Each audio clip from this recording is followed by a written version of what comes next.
and culminating currently in the publishing of this book. And there's a couple of new projects she's working on that I'm sure she'll tell us about a little bit more later. So some of the things she's achieved since 2012 is she's become an adjunct professor at Webster University, at Jinan University in China as well. She is now on the board of several large companies.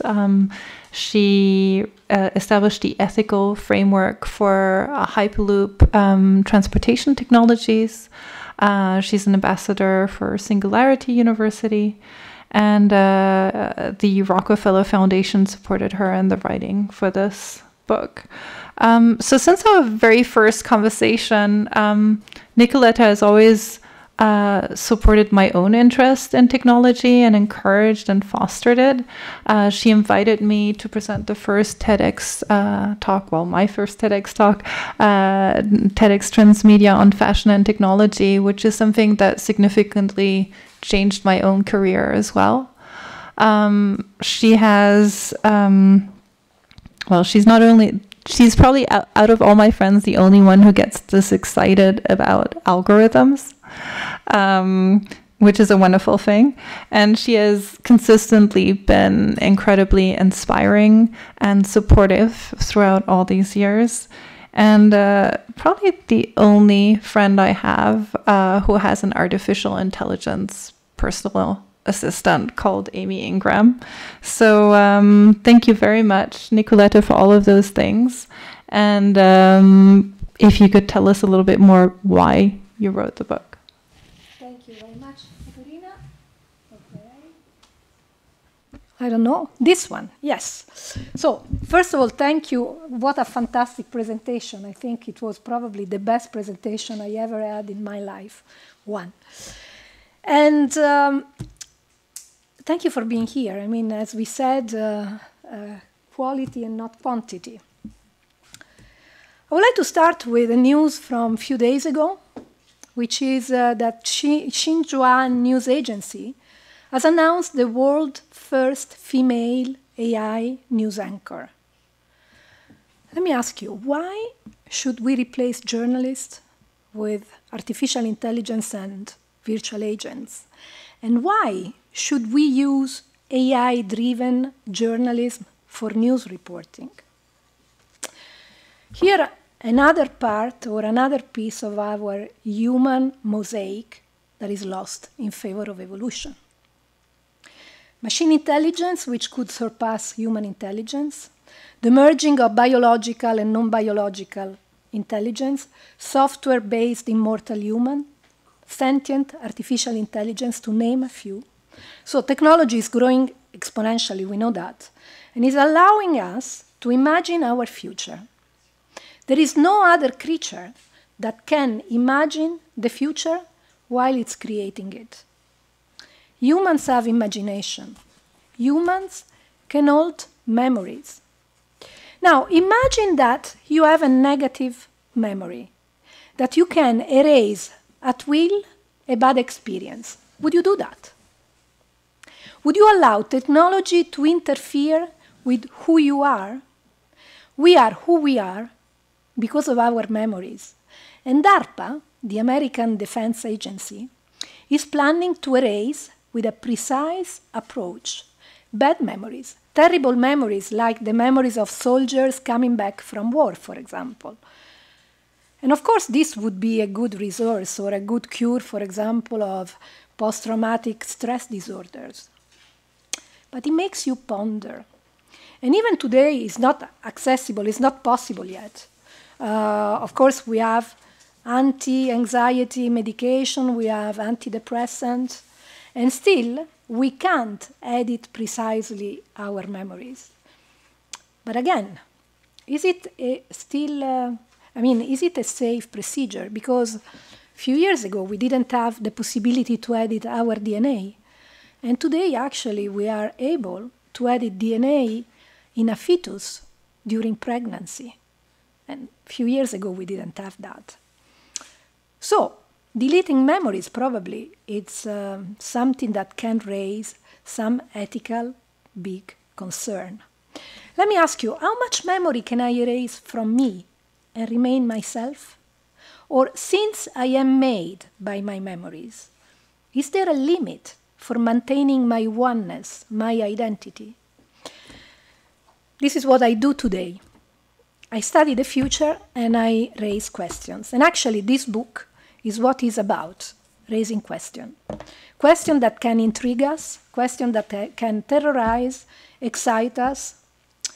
But in any case, these are questions that allow us to reflect on the future that we are making.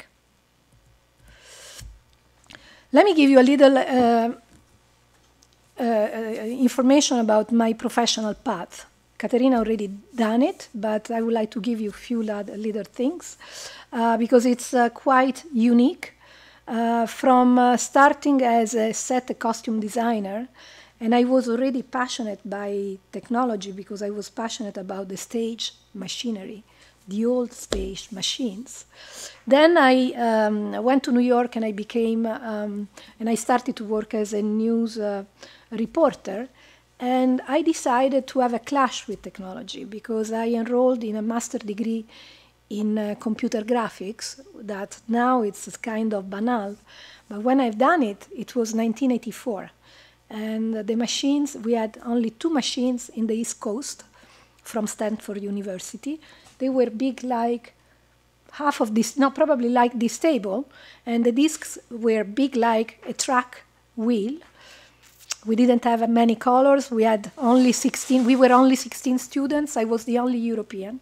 No books, only photocopies from Stanford, and that's it.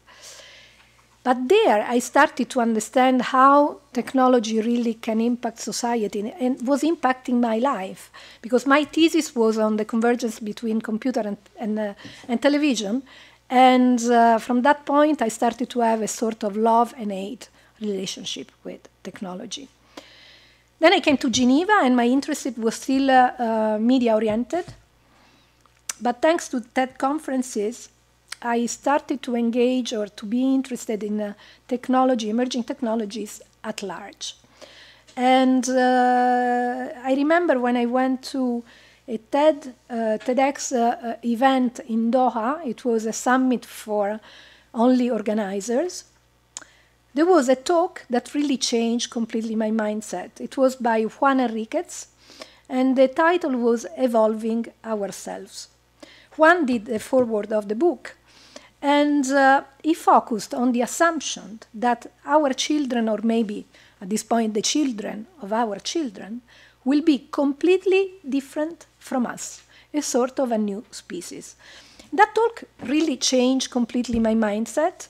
At the time I was working at the European Broadcasting Union. Here I have some colleagues, few colleagues, one colleague. And I was enrolled in a PhD in the future of media, but then I changed and I started to work on ethics and exponentially growing technologies. Then I went to Singularity University, where they gave me really the tools to know something or to investigate artificial intelligence, robotics, genetics, and etc. But at that time, because now they do it, at that time they were not doing any reflection on the possible consequences of these technologies. Therefore, my research was on the pros and cons of these technologies. Here I have the table of contents of the book, and let's say that this book is not really a book for the people that know already about emerging technologies. I really want to raise questions to everybody, and I want to bring actually everybody on the same level. So maybe for somebody that knows already a lot about emerging technologies, it's a little, let's say, no information, but at the same time gives you the complete ecosystem, like Singularity University has done it to me, and actually made me come to Geneva, and after only 10 days, resign from my job.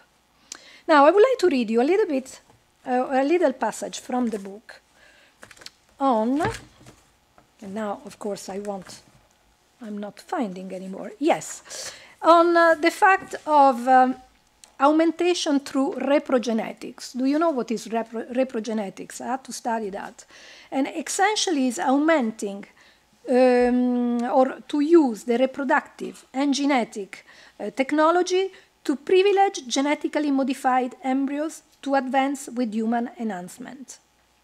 Of course, there are some supporters of that, of this kind of human enhancement, and those who advocate reprogenetics assert that it's the parents' moral obligation to produce the best children possible. Now, do parents have an ethical duty to ensure that their child is disease-free, giving such technology? In the future, will those children who have preventable hereditary diseases sue their parents for their failure to practice the due diligence of an ethically required duty of a parent to a potential child? Meaning, can a son tomorrow, if we are going to have this reprogenetics, which is the procedure to actually intervene on embryos, can sue the parents because they didn't apply to them?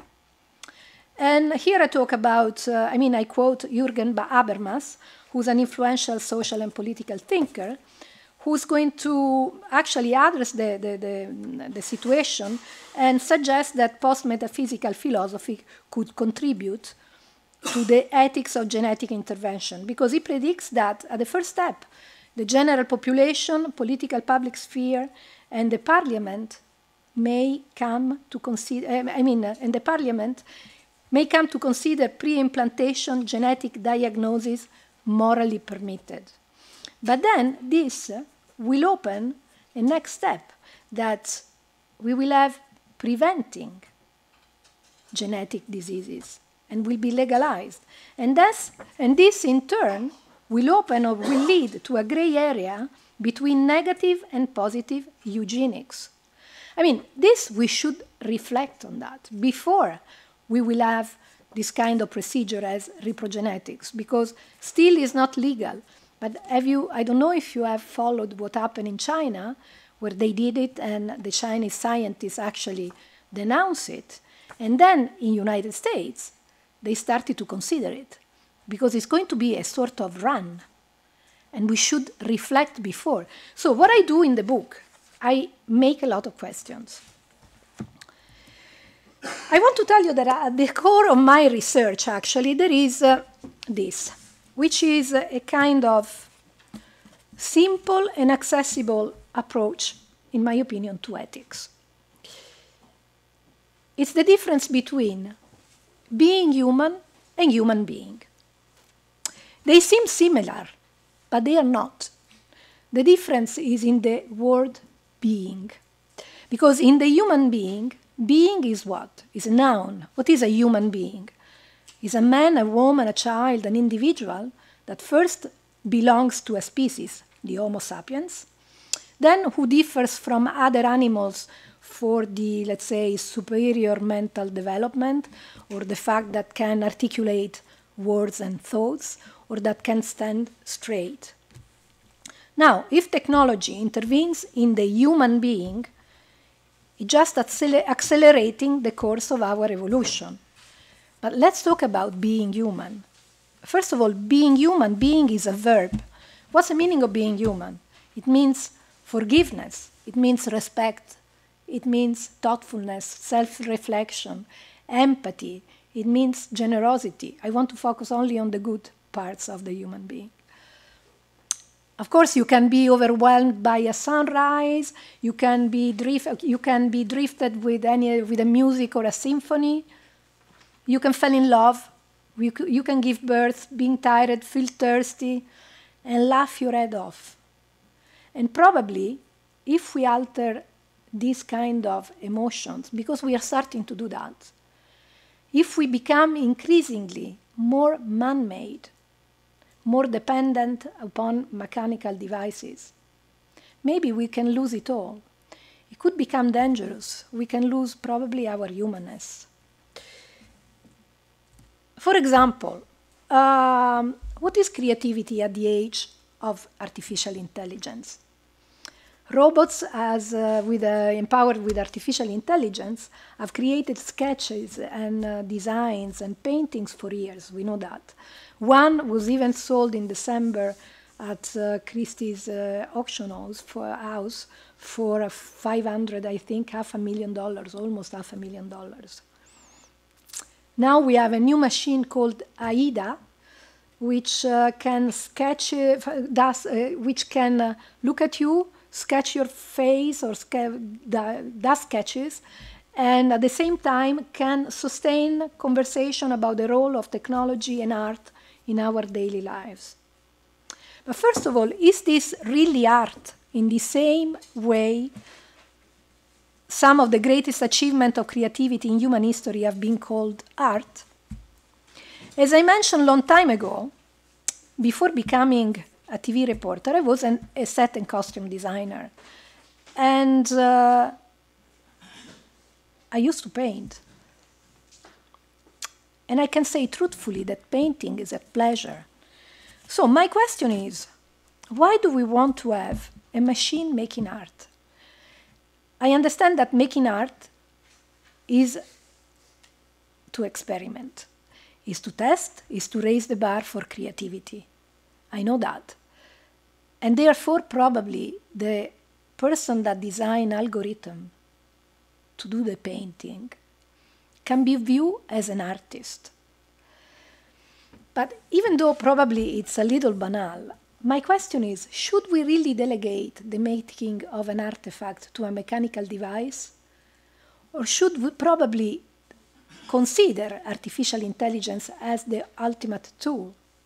I know it's a blurred line here, but with technology, we are starting to undervalue creativity. And as Kevin Kelly said, the same way machines reduce creativity to a simple binary yes or no. Do we want to do that?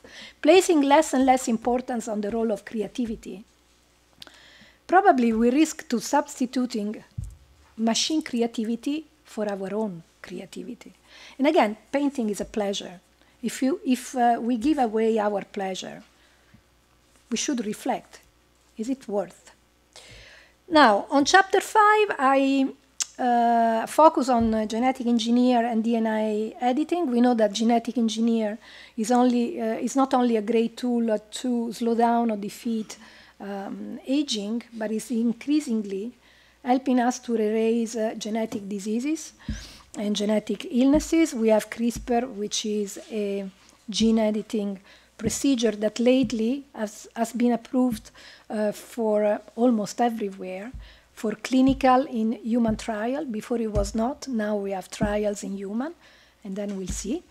CRISPR is giving us a lot of hopes in illnesses that until 10 years ago they were completely invincible, but it could even open some ethical concern because it's a low-cost procedure. Imagine that today you can buy a kit of CRISPR that can allow you to alter the DNA of a frog, and they send you also a little small frog. I don't know how do you say in English. In Italian it's girino. It's a very small frog, the baby frog. And you can actually edit the DNA of the frog. Without any, you can buy and do it. So here it opens a sort of concern because a low-cost procedure that any biolab can use for any purpose, in a sense, can be hazardous, unless it's thoroughly regulated. But unfortunately, it's not regulated because we have different rules for different countries. Another consideration that I do in the book is experimenting to reach ectogenesis, which is the procedure to grow an embryo outside the mother in an artificial womb. Of course, the procedure could ensure the child premature survival and could increase fertility options, because a mother cannot have a child, can have a child like that.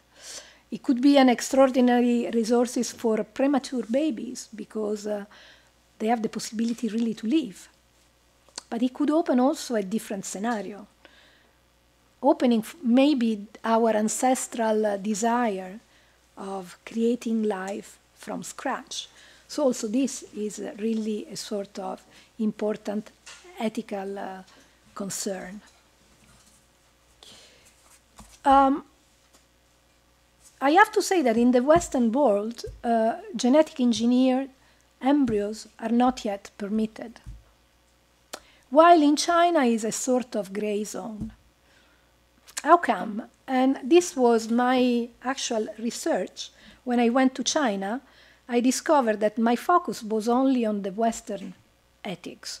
Because, for example, in China, with Confucius, they consider the embryo not really a persona, or they consider the embryo a sort of lesser person. And actually, I asked a Chinese philosopher, why so? And he told me, the seed is not a plant, meaning that the embryo is not a persona. So in a sense, it's allowed to test on embryos, while for us, of course, from the political, religion, and etc., is not allowed. After the 14 days, we have to dispose of the embryo because it develops a sort of spina, which makes it a kind of individual. So, is it unethical for Chinese to do that? Should it be forbidden, even though it seems that the ethical codes in China allows it? Unfortunately, I don't have this answer, and actually, I think nobody would be capable to answer today to questions like that. And for this reason, I try to raise awareness on these issues. And actually, now I would like to talk a little bit with Sarah, who teaches, like me, at Webster University, is my colleague, and who teaches media ethics. And in a sense, I think I have contaminated her, because she invited me in an event that she was organizing, and I actually brought all my research, or some of my research, and then tell me what happened. What happened? Well, firstly I should start by saying that teaching media... Press the button. Got it. Teaching media communication in any case is like catching a moving train, because it's moving so fast. Things are changing way faster than traditional tools like textbooks are able to keep up. Textbooks go out of date immediately, which is why we try to bring in new materials and new perspectives.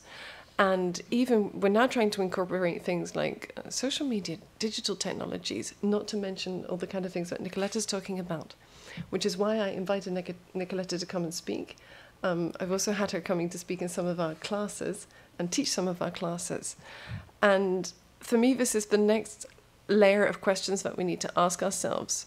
So when we begin the foundation, we start talking about things like technologies like the printing press and the impact that these have had on society, economics, politics. I'm sure that's probably familiar to most people in this room at the moment. Now we're asking ourselves the similar questions about social media, and what about these exponentially growing technologies? And these are definitely things... I don't know why you always use the word contamination, by the way. I'm fascinated by this word contamination. Because it's true. I teach media culture, media and culture. So I started from the printing press, and etc. And then now I arrived at the virtual assistant, like Caterina was mentioning, and etc. Sorry, I didn't want to interrupt you, but I mean, we need to contaminate. It's a contamination because I contaminate you, and then you contaminate the students, like viral. And they're contaminating me, let's be clear. Some of your contamination came in the best possible way. I love my students. Some of your contamination came through because of the... about a week ago, I taught a class on truth. So we're talking about fake news. We have to talk about fake news. Our students must know about this. And I brought in the case of the new AI-assisted writing. Well, not AI-assisted writing, but AI writing. And what are the consequences of this for our ability to understand what's happening in the world, and therefore to make informed choices as citizens, as consumers. So that's something we were debating very recently in class, and I asked them what they would do if they were Elon Musk. they don't know. Actually, artificial intelligence is also biased.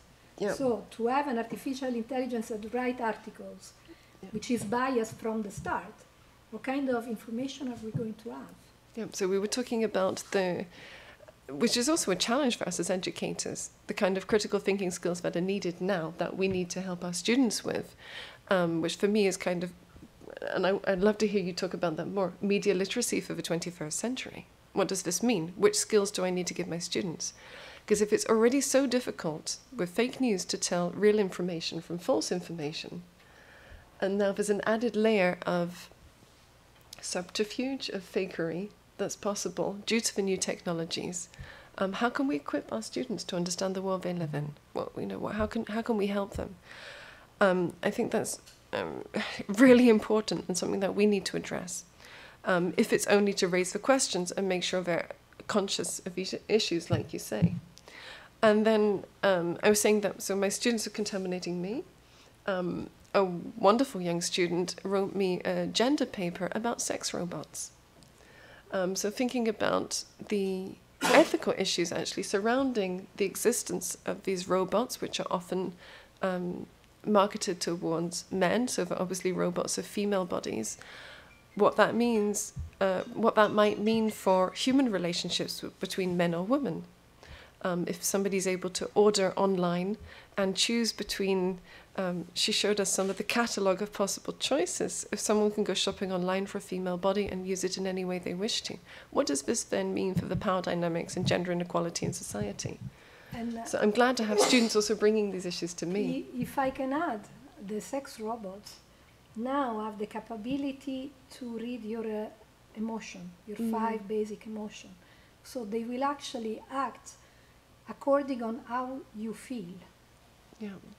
Which is, here we are crossing many borderlines, I think. Yeah. But unfortunately, what can we do? We can only raise awareness, only know that it's happening. Today I went to do a lecture in a Richard class, and students didn't know anything about exponentially growing technologies. I was talking about being chipped, because I actually wanted to be chipped. And then I was going to visit my son, and I said, maybe it's better that a mom doesn't have the chip here. But they didn't know anything, and soon, right away, you see them, that they are interested, that they want to know more, that they want to become proactive. So in my opinion, this is what we should do as teacher, as professor, which brings me to my Moonshot. I have a Moonshot project. Okay. Which brings me to my Moonshot. I have a Moonshot project. Do you know what is a Moonshot project? The first Moonshot project was in 1961 when John Fitzgerald Kennedy said, we are going to send or to put a man on the moon. And he did it because Russia 2 years before sent Yuri Gagarin in the space. At that time, NASA was not able even to send something outside the atmosphere because it was crashed. So when the United States heard the news that Russia was doing that or has done that, Kennedy came out and said, in a decade, we are going to have the moon conquered. We are going to have men on the moon. NASA didn't know what to do. Actually, they were not disappointed, they were desperate because they really didn't know what to start. And actually they did it. So a moonshot now it's considered something that at the beginning looks like really a crazy idea, but then really changed the world. Because, for example, Elon Musk, when he decided to do the Tesla, it was probably a crazy idea. But now, good or bad, is growing and has changed a lot in the transportation. Google, Uber, these are all moonshots. And I have mine because in working on ethics, I discovered more and more that ethics cannot be taught one to everybody, because ethics belongs, when you talk about ethics, you have to consider the cultural heritage, you have to consider the passion, you have to consider everything that makes a human being. So my project is that I'm going to have the help of machine learning to develop a platform that will compile courses, one course for each student, meaning that machine learning that will learn by experience will have the capability to compile a course that is going to be specific for every student. It's still a kind of moonshot, meaning that I don't have yet many stakeholders. I have a couple, but my idea is not only to raise awareness like I've done with this little book, but really to have the human being reflecting on what we are doing, because we have the possibility actually to, and I don't want to look too banal, but to have a better world, because the technology today can really help us to have a better world. But first we need to consider what we are doing. And for this reason, I would like to finish with this quote, which is from Friedrich Nietzsche, that says, who learn to fly one day must first learn to stand and walk and run and climb and dance. One cannot fly into flying. Thank you. Voila. So this is the book. And if you have it, if you read it, please let me know what do you think about. And if you have any questions, I'm here. No questions. Okay. I have one question. Okay. Thank you. Can you come back to the first slide you showed us regarding this journalist, Yeah. AI journalist? And my question is, what will happen if and when we might have AI politician? Actually, in Do New you see Zealand. this coming up? Yeah. And how it will, at the end of the day, enhance, be a positive element, or let's say a rather negative element of how politics are being done. Now, in New Zealand, there is already a trial. Microphone. Okay, yeah. Sorry. In New Zealand, there is already a trial to do a kind of algorithmic politician or empowered by AI. But as I said before, AI is already gender bias, and not only gender, it's already bias, period. So to have a politician empowered by artificial intelligence that from start is biased is going to be a big problem. But we should develop an algorithm that helps us to actually come out of gender bias, or to come out of bias, in order to have a proper kind of situation. I believe in the help of technology, I have to tell you the truth. Humans can really use the help of technology, but it has to be a proper technology. For example, in Zurich, in June, we are going to do an event on artificial intelligence and gender bias. And in order to raise awareness on that, we are going to have Sophia, the robot, which is going to actually discuss on that, even though Sophia is not really yet capable of discussing. It's something that we need to consider. It's something that we need to actually talk about, because, thank God, politicians do not know yet very well technology. But once they are going to actually embrace the technology, is going to be a big problem.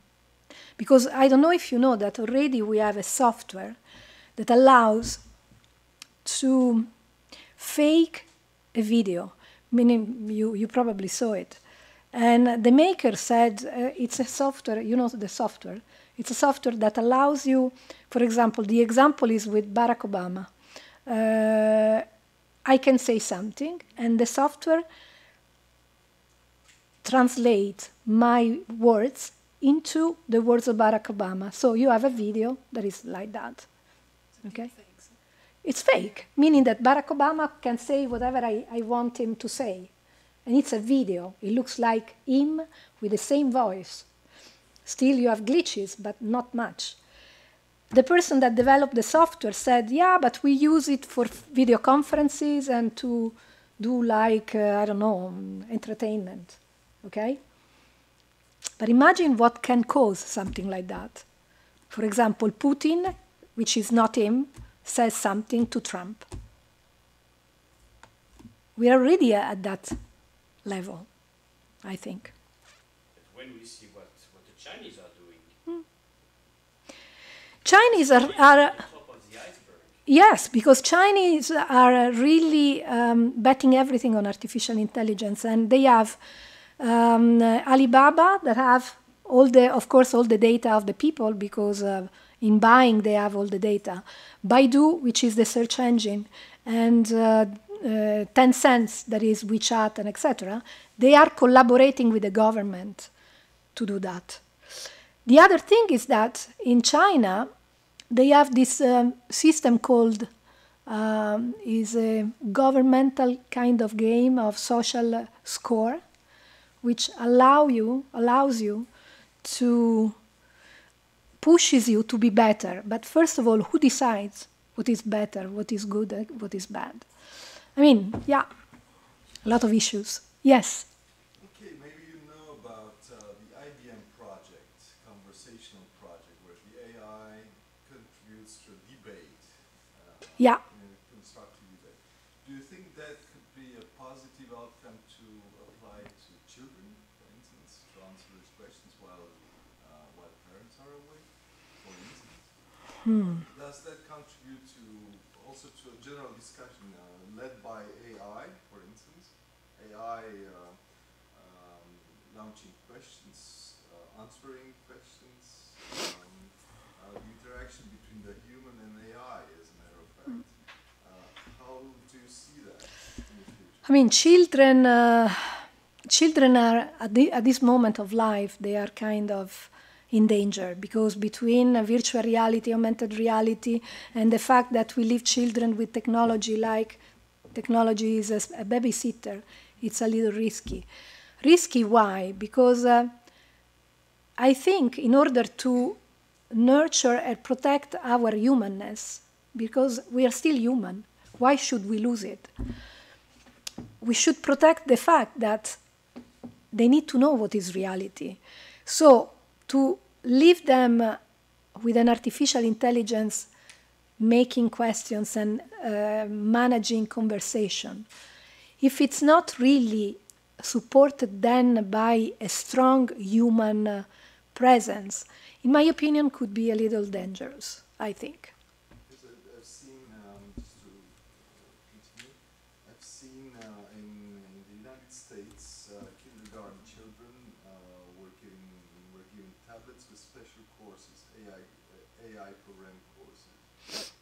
Okay, under supervision of a teacher or something like that, but I think with the development of AI in 10 years, the teacher is not very necessary anymore. That's a risk I'm trying to understand. I agree completely with you, but you know, nature is something very specific and very special, because on the same side, at the same time, we have mindfulness in class, we have meditation in class, meaning that yes, you can sustain a big part of technology, a strong part of technology, but at the same time, you have to strengthen what you have inside, meaning the spirituality that we have inside. And this is what's happening, because, for example, today, meditation is not anymore about few little people that wear kind of dress in orange and that's it. Now, for example, I'm bad because I'm Jekyll and Hyde. I say, yeah, be careful with technology and etc. And then I use, and Katerina knows, I'm in love with machine. Now I have a new one, which is for meditation. It's called Muse, and gives you the possibility to meditate, and it's a little game-oriented, so pushes you to meditate. Because when you meditate, you can choose the environment. And then I'm doing a kind of promotion. But then you listen to the weather. And if you are calm, the weather is okay. If you are not, the weather starts being very, very strong. Then you can hear even little birds. So, and then you have the actual results. It means that now we can use really technology to achieve another level of being good with ourselves, or being fine with ourselves. But to answer again to your questions, we have to be careful with children, in my opinion, because it's important to make them aware and knowledge about technology, but The question is, can AI provide affection to them, or something like that, or fake affection? now let me tell you something. Already programmed, probably. Yeah. You can probably give that, but is the human factor unimportant anymore given these technological advances? Katarina before mentioned about this virtual assistant, Amy Ingram, which I had 4 years ago. She's very nice. It's a story that I tell all the time. I don't know if you heard the story, and I'm sorry, but I'm telling you again. She's a software. She is a ANI, meaning that she is only on one task. She can enter in my agenda, and she manages my appointments. So if I have to take an appointment with Sarah, I say to Amy, please contact Sarah, tell her that I want to see her. Amy goes in my agenda, sees when I'm free. She knows 5 of the best restaurant or places that I can have a meeting. And then she does it. She sends mails, I receive, and etc. She's very well, let's say that she's very polite. She looks like an assistant from the 50s. She's very verbose. And it happens that one day I had a meeting with a colleague from the UK. He wanted to come to talk about virtual reality. So I said to him, schedule it with Amy. So he did, but then the day of the appointment, he called me and he says, sorry, the flight is cancelled for bad weather. What do? I say, contact Amy and reschedule it. Okay. Amy each weekend sends me the report on what she does. And you can see that between him and her, the actual conversation was a little bit too long. Not only, it was a little bit different than a normal conversation just to schedule an appointment. So I have to say that he was a little gallant. And I had to tell him, hey, you are gallant with Excel or with Word. And then I spoke with my friends in the United States, and actually they told me that Amy receives flowers, receives chocolates, and etc. This was 4 years ago. Then today, I don't have the video with me, but if you go and look at Soul Machine, you can see that a virtual assistant now can, again, read your expression and has a very nice female or male face, body, and she can interact with you like a human. Last week, I was in an event, and I was talking in an event with Google, and actually they told me that Magic Leap, which is a company by Google which does augmented reality, is developing a virtual assistant that is not anymore in a square, but is actually an hologram. So you remember the movie Her? It was 2014. He fell in love with a virtual assistant that was only voiced. Now we have an hologram there. What is going to change in our life? How our relationships are going to change? Do you want to leave children with that by themselves? No. Me? No. There was a question. Yeah. I was a little long. We will have the technology. What we're doing now, it's exponential technological advances. It's sort of a straight line up. Before it was slightly linear, like our brain that is still linear, exactly, and because technology. We can also in products we can project them with or without AI, but we can project them on our computers and manufacture them. We've got 3D printers, etc. It's on. Yeah. And my question, or the philosophical question I would like to say, will we be living in dehumanized society because of the technological advance? because it's a major question. For me, it's major. Just to give you an example, when Amazon just did cashierless shops, Yeah. right? Okay, shops. Now, personally, I prefer to go to have a cashier, just go and say hello, etc. For fast-moving persons, they don't have time, etc. A cashierless shop is perfect. You just hold their card, scan themselves, boom, out. But remember maybe the 60s where you had to go and tank your car, and there were 4 people cleaning your car, etc.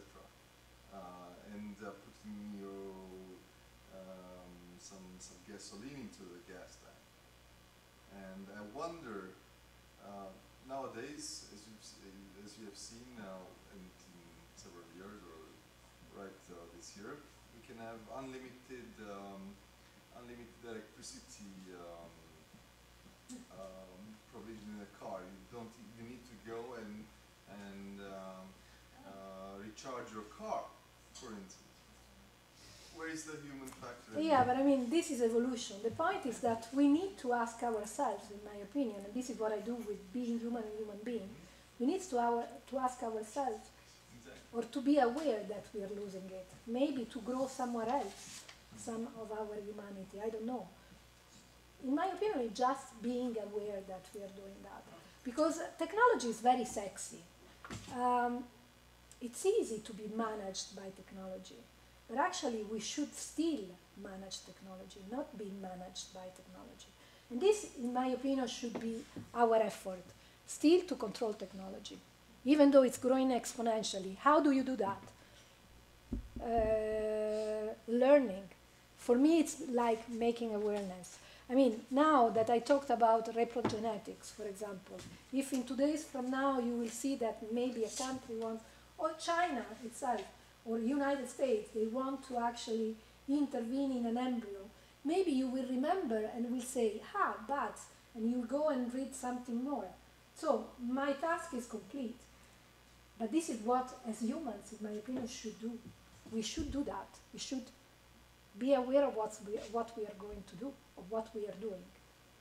You can take that also to weapons, completely AI weapons. The AI weapon? Oh yeah. Yeah. Oh yeah, I talk a lot in the book. It's coming up. Yeah. If there is no more human control, we end up like in Terminator movies and so on. Yeah. You know that in the United States, they actually funded a big project of creating a moral agent, which can identify what's good and what's wrong, and what's bad. The first question that you ask yourself is, but humans are not able to be moral by themselves. How can they make a moral machine, number one? And then who's going to decide what's good and what's bad? Maybe we have to go back to Aristotle, who was saying that ethics is happiness. It's the fact that when you are happy and you are centered with your values, you are ethical.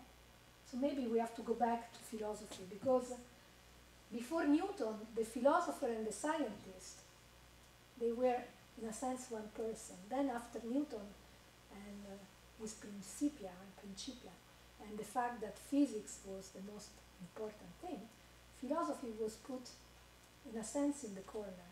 Maybe we have to bring philosophy in the discussion, in the conversation again, from the entry door. But humans learn from suffering, not from happiness. Yeah. It's true, but I prefer happiness. Exactly. Maybe more positive values reinforce positive values, not suffering. When you don't like that others suffer, it's already a positive point, because it influences your actions towards the others. Don't you think? So suffering is maybe not necessary. When you put all the others, they happy, you happy. If you try to make others happy, le plaisir de faire plaisir, par exemple. Someone said that the happiest society in history was ancient Egypt. That's why it didn't move for 2,000 years. If you were a pharaoh, slave bringing. Yeah, the big blocks to do the blocks of pyramids. iron, that's probably The blocks those were very happy ones. were moved by for-wage workers, not by slaves. This is a myth. Well, you have societies, they put, I think it's Bhutan, they have a minister for happiness. So they understood this. I wanted to come back to something Yeah, you said. please. This about the art. If AI can create art, can we still create art? I mean, the people asked the same when we had cameras, when cameras came out, and people said, if we can take pictures of an object, should we still paint? And people do paint. We have these capsules of coffee and people still grind their beans, so there will be always something, but I see the point that we really have to think back on philosophy, and this has to come up because it's not only about cars who have to decide who to kill, the classical example of AI, but The point is that when you take a picture, you take a picture. With the algorithmic painting, it's blurred. but you design the algorithm. Yeah, you design the algorithm. I agree, but it's the algorithm. I agree, but there is one little difference between the camera and the algorithm. Is that the camera is a tool, and the algorithm, if it's machine learning, learns by itself. You see David Guetta at the Olympic where he pressed one button and then there was music.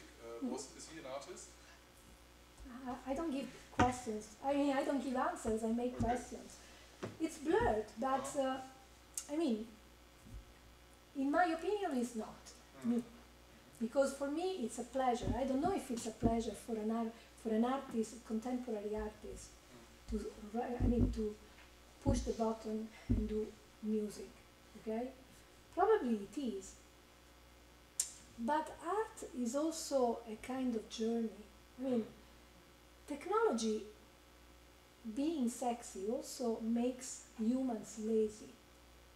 I think art should be, I don't want to say struggle, but should be a journey. I have one more comment to the new speaker, the most popular thing. There's a female and a male version, so that already works. Yeah. But in principle, why do we have a new speaker? Because so far you could not change a face, and we can read from a face.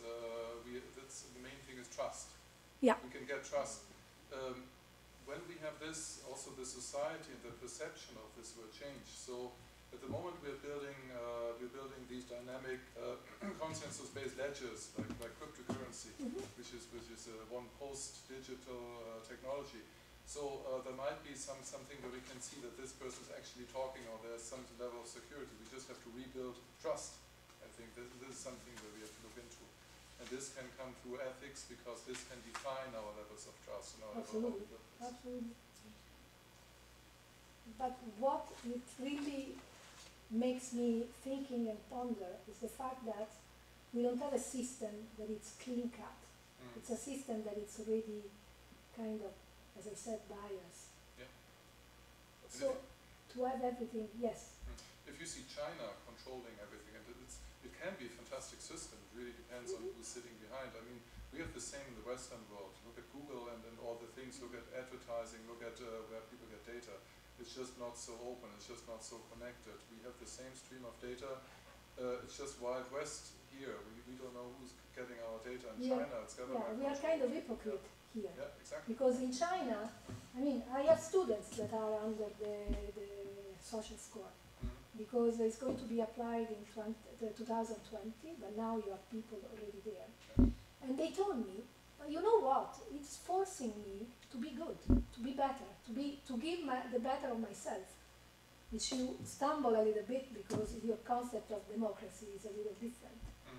But then you think this country has to control 1,500,000,000 people. Okay? 1.5 billion. They are completely different. I think it's 1,800 dialects. People that know technology, people that do not know technology, people that cannot even read. How do you do that? You start questioning that maybe it's a concept that, I don't know. I mean, I don't want to say something and then I regret. But I can understand. Because at least, as you said, there it's declared. here it's not hypocritical, but we are the same. We have the same, absolutely. Absolutely. There's no illusion. Yeah. Yeah, it's, I like very much the link that you make between philosophy and technology. I mean, you make that is the reason why I came today, because you don't always hear about philosophy nowadays. It's very,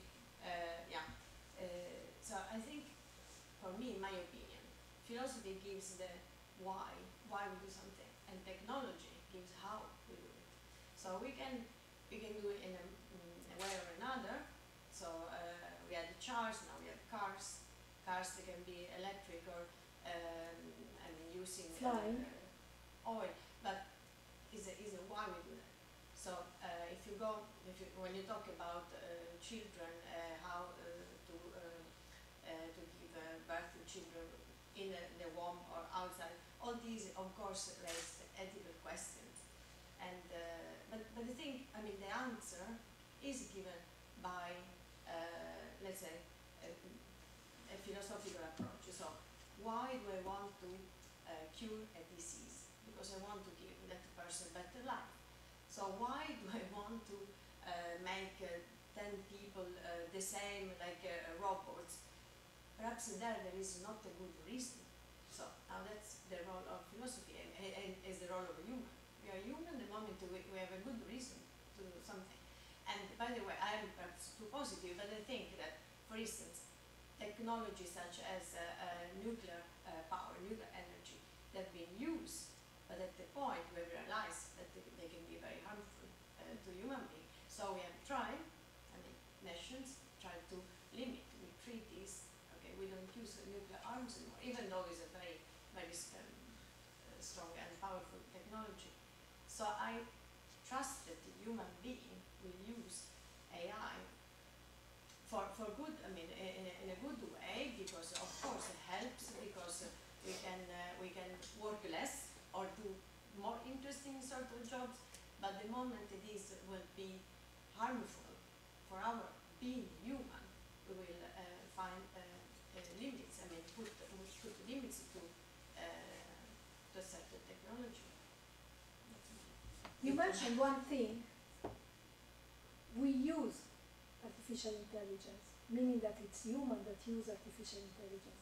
But here, since we are making it and it goes very fast, we are losing some strings, and we don't know if this technology will then be able to administer itself. We have this kind of possibility, and then what do we do? I mean, a lot of intellectuals have written an open letter regarding the fact of the artificial superintelligence, which is a system that can, first of all, recognize itself as an individual, but then it's faster than us, then it's more intelligent, but because is able to analyze data completely different than us and very fast. And then maybe we are not in its agenda. Like for us, it was not in our agenda something else. And then what do we do? The problem is that we are playing probably with fire. Although it's in our nature, because we want to experiment. So the only thing, in my opinion, is to be aware of what's going on. And then personally, we'll see how to manage our better life. As you said, like with kids, I mean, of course, they use all the technology available nowadays. We cannot say no, but we can give the limits, put the limits to that, and make them, play, like outside and do sport and think and be critical and be aware that news are fake sometimes. So that is, for me, what is philosophy? Critical thinking. And since the time of Socrates and all the others, this has not changed, I think. That's why we are so aware that China is doing something wrong, or that our freedom to vote and an opinion and not being brainwashed is so important. So there is a reaction. We are not flat yet, I think. But of course, it is important that there are events like now. Sure. Yeah, thank you. Yeah. The thing is, as long as we control our tools, because technology is a tool. Since Stone Age we invented tools. It's not much more than a tool. As long as we, I think, as long as we can use it as a tool and not be defined by the tool, everything will be fine. Oh yeah, but we need to But we need make tools. the effort to know the tools. Exactly. Because it's more and more difficult, because it's happening so fast. But we have to be awake and learn. But for sure, yes, yeah. I think one rule is that whatever can happen will happen. I just heard once we create something so powerful, then good things will happen. When dynamite has been created, the inventor said, okay, now there will be no more war because it's so cruel. And the atomic bomb has been available, there was the same. So things will move, so we need mechanisms. And probably when we have fake news, we will have another device which will beep whenever we see fake news, because there's another AI behind this who can tell us if this is real or not. So we can also use it for the positive, but bad things will happen. And so we need mechanisms to control. I agree. And not only that, I think, in my opinion, that we are not going to have two entities, humans and machines. But we are going to become the new species that is going to be emerging between humans and machines. So everything we saw on Time Machine will actually come true, including the Morlocks. In my opinion, we are going to become a sort of kind of new species, half human and half machine. I don't know. And this, if I can add, even if it's not like putting a chip in our brain with all the memory of the world, so like having the total knowledge, you know, like, but even if it's not that, already we have our iPad or iPhone always besides with all the information. So it's like just external addition to our body. So it has already become like that. But you are right. That is a great idea. Actually, the people which tells you that's a failure. I think you should straight away invent. It's a moonshot. Yeah, copyright that idea because it's brilliant. But yeah, is with more technology we will solve the problem created by technology. And actually, I would like to add one piece only to the reflection and thinking. What we do, because that's a big problem, and in countries such as our country, I'm Italian as well, so we have so many people unemployed, and more technology will create unemployment. So how technology can solve that, in a sense? How we can be human, happy with working, even though technology is taking away so many jobs. This is not my, yeah. Yeah, maybe there were experiments in Finland and in Switzerland. It was a creation of state revenue. Okay. State revenue, fixed state revenue given to every person since birth, for instance. And then you have a job. You become a concept maker of technology, using technological tools to create new products, individually, collectively, 3, 4, 5, 6 people, etc. In collaborative projects. That's maybe the best solution.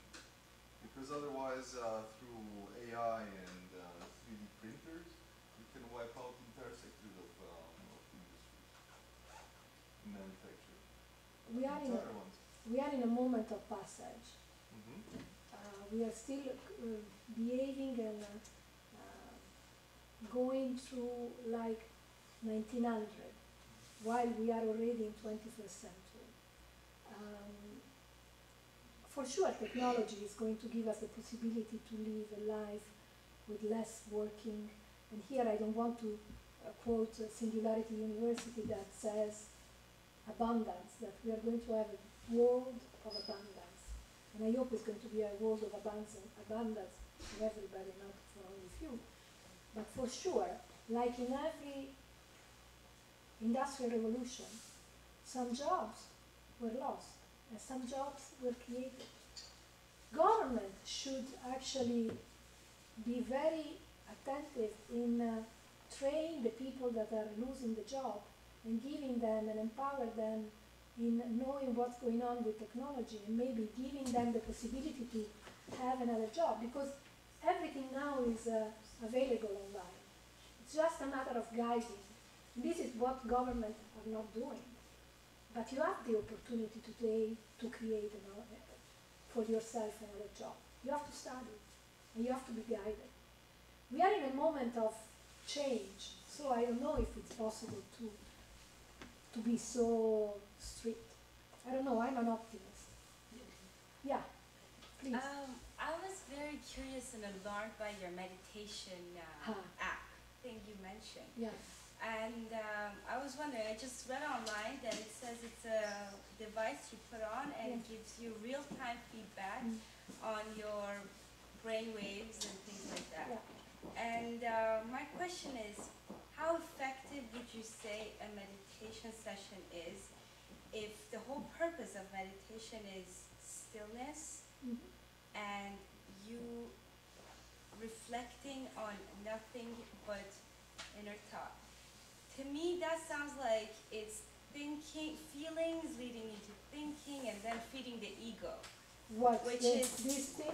Yes, if you're thinking about and hearing these things, is feedback, real-time feedback, what is necessary to know if your meditation has been successful or not? And I agree, but I like to test everything. I do also Vipassana, which is 10 days in silence without anything. You don't talk to anybody, but you don't even look to anybody because that's talking. So I like to try everything. And I have to tell you that it's not so bad. Of course it feeds your ego. But at the same time, it's like the social credit, the social, what's the name? The China social credit, which push you to be better. Because now, for example, I'm doing more meditation than before. And I like to do it in the morning and at night.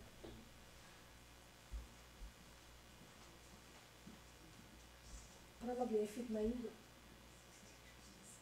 If you have to give feedback on if you did it right, then you are not still enough to know, because 5 minutes of meditating or 40 minutes, if you're truly in silence within yourself, you'd know. I don't know if it's really feeding your ego, because the fact that you know that you were, for example, 5 minutes really in the calm, you understand how and why, and then the day after you probably use it better. I mean, it's borderline. It's not only the ego, it's learning how to manage your calmness, I think. I think we can close here, okay? What can I tell you? Thank you, very good talk. Nobody came, a journalist or some, but you are really